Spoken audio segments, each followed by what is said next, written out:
listening to Winnipeg's Classic 107. My name is Simon Rusnak. Music and Mavens at the Rady JCC brings a little bit of everything to the afternoon concert series. Thus far, we've heard the sounds of a clarinet duo, a solo harp, talented trios, brass band, and more. This afternoon, in the second to last concert, Music and Mavens welcomes Indian City. Over the last decade, the Juno-nominated folk pop collective has shared Indigenous culture and spirit through dynamic lyrics and music under the leadership of the visionary Vince Fontaine. At the start of this year, on January 11th, Fontaine passed away suddenly at the age of 62, and this concert will be the first for the band since his passing.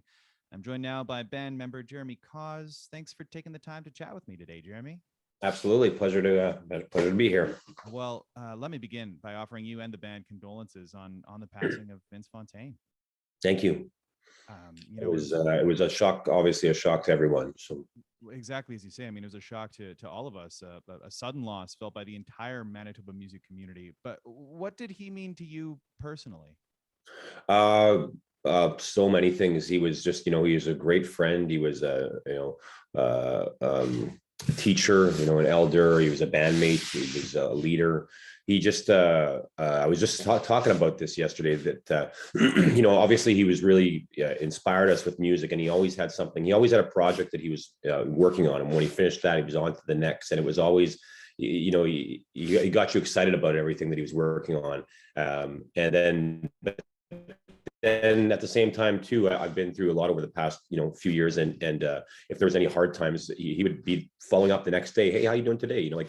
If the day before was not the greatest, he generally cared about you as well too. So it was, and that was a pretty common thing from talking to people. He also enjoyed talking on the phone too. So it was, his texts usually weren't too long because they were usually a hey or something, meaning, hey, let's talk. So, but he genuinely, he liked talking to people. He loved connecting. Yeah, and I mean, he certainly brought you all together. Indian City being a sort of rotating group of players and performers and singers. When did you get involved with the band? I think about 8 years ago. Yeah, it was. This story has changed a little bit, so I have to find it. But I'm fairly certain that he saw me at a gig, and I swear it was a tribute band gig actually, and approached me about Indian City, and then the first gig was at I think St. John's Park, and we were talking and backstage, and ended up kind of doing a little bit of history and finding out that we're also second cousins as well too. So, but I wasn't on the first few albums. Don Amaro and William Prince were some of the main ones on there, but they, they've went on to successful solo careers, and he needed somebody that could do more of the gigs. And now I'm on the past two albums as well too. So yeah. You're a steady performer here in town, singing with some other big name bands like the Big City All Star Band, and you brought Paley, and you fronted a few bands of your own. What makes Indian City special to you?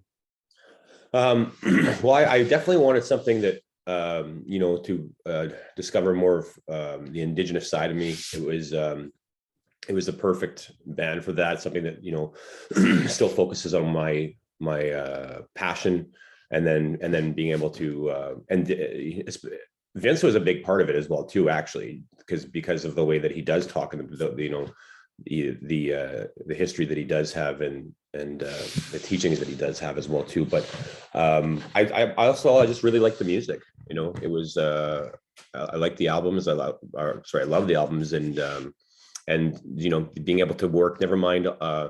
It doesn't take long to look into Eagle and Hawk's track record and see, wow, this is an incredible opportunity for me. They've Juno-nominated or Juno-winning band, and then this is Vince's other project. So and then sure enough, we did get nominated on an album that I was on. So I think it was just a big opportunity. I have to ask, I mean, Vince being the pillar of the band that he was, you've been speaking to this, was there any doubt ever amongst the band that Indian City would continue? We're still, yeah, I think so. We're still figuring that out. We are continuing, but in terms of what that means, a year from now, who knows? I think right now we just know that there's always going to be, hard, like we had a gig last night actually, and it was really special. We had Vince's hat on stage. And we talked before we did the gig, and his daughter is also part of the band, Gabrielle, and and the members of Eagle and Hawk were on the gig as well too. And I think that when we do things like that, there's just more and more reassurance in terms of this is going to be okay. Because last night was really fun, and it was special, and it was looking at everybody and just taking in that moment and just focusing on the gift that Vince gave us, which was the music and this band. That was his vision. So we're continuing. I think we're all happy to continue to share his vision. So for those listening, this is a classical and jazz station, and they may not have heard Indian City before. How would you characterize the band's music? It's a definitely a folk pop collective, but a folk pop rock collective. We're kind of like a when Vince was there was a couple things that Vince was thinking about, or that we shouldn't say Vince, just in general with Indian City, and it's kind of like almost like a Santana type of thing where where there'll be multiple artists in, or a broken social scene. So it's always an Indigenous collective of talent and songwriting and issues. I think every one of our songs definitely touches on something, some sort of issue that Indigenous people and just people in general are dealing with. And some songs are just about summertime, about love, about somebody's smile, and then other ones might be about missing and murdered Indigenous women, or about residential schools, or it's kind of all over the map with our. I think that's just the way the songwriting goes, though. It's just Vince's approach to songwriting was definitely having something in mind and then writing it. So again, that's kind of who knows what'll happen in the future, because I write a little bit backwards that way too, and other people write differently too. So who knows what'll happen. But I think just as a band, we have an album right now. We want to promote that, and that album Code Red is kind of, again, it's a big mix of everything. With that one in particular too, for the listeners, because they might know these names, is that we have Jim Cuddy and Chantal Kraviatzik on this album, as well as Sandra Suter and Chris Bergaffi, and then Donna Merrill, and then myself. So there's quite a collective on this album.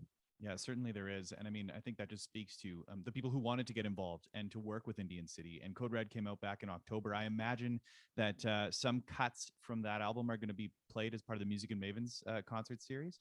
Yeah, definitely. Yeah. And then also a little bit of a dive into the catalog too. Yeah, for sure. I think, we're going to definitely, there's always ones that we love playing. There's some songs that are crossover songs as well too. Indian Cars and Sundancer. Sundancer is one that I don't think we could ever play a gig without playing Sundancer.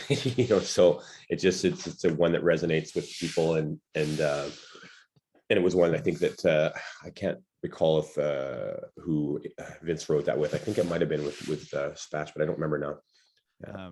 Well, Jeremy, I can't begin to imagine how this performance is going to feel, but I hope it offers you all some comfort. And what a beautiful thing you're doing, honoring Vince's memory and keeping him alive through this music that you all perform together.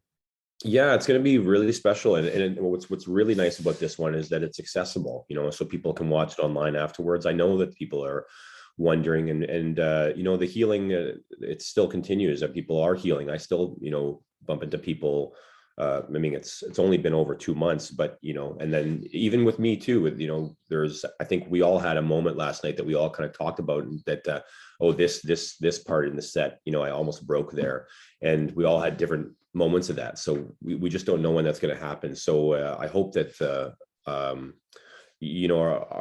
some of our music, Indian City's music is meant to be healing. And I hope that just this performance in general, seeing that, our band, and that we're moving on, and that we're proud to move on. We're behind each other. So we're behind anybody that is feeling that loss. And, so hopefully this offers some comfort. Well, of course. Thanks again for taking the time to chat with me today, Jeremy. For sure. Appreciate it. Thank you.